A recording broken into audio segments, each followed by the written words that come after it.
কিছু কিছু সুখে এত খুশি থাকে মিশে, ধরা দেয় অচেনা কাছে। হ্যালো বন্ধুরা, কেমন আছো? আশা করছি সবাই ভালো আছো। আর আজকের ভিডিওটা একদম আলাদা রকমের, কারণ আমাকে একজন ইউটিউব থেকে না কিছু থেকে কল করছে জানি না, কিন্তু কল করে বলল যে তোমার জন্য কিছু একটা গিফট আছে।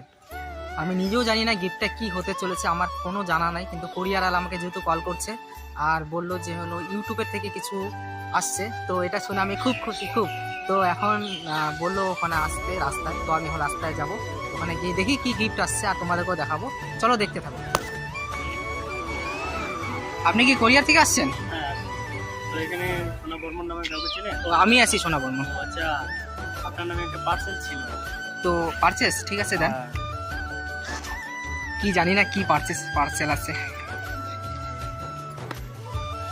ও ভাই, এটা আমার থেকে, তো ধন্যবাদ দাদা, ধন্যবাদ ধন্যবাদ। চলো আমি দেখাচ্ছি তোমাদেরকে।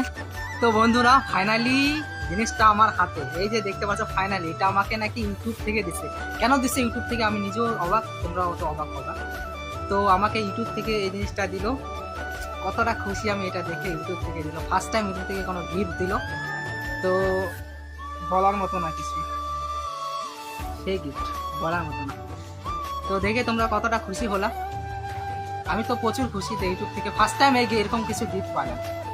তো বন্ধুরা, তোমরা যেটা ভাবছো যে কোরিয়ার থেকে আমাদেরকে এরকম কিছু গিফট দিল, সেরকম কিছু না।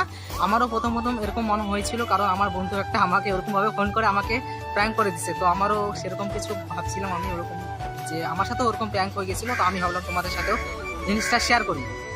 তো এই যে আগে আমার বন্ধুটা, এই বন্ধুটা আমার সাথে প্র্যাঙ্ক করে দিয়েছিল, তো আমি ভাবলাম না ওকে ডাকে ওর সাথে একটা কিছু ভিডিও বানাইনি, তো ওরকম ভিডিও বানালাম। আর ভিডিওটা আমি বানাইছি, যদি ভালো লাগে তো ভিডিওটা আমিও ভাবলাম না বানাইনি ভিডিওটা, তো আমার সাথে যেরকম হয়েছে আমিও ভাবলাম তোমাদেরকেও একটু তোমাদের সাথে একটু হাসি মজা করা যাক।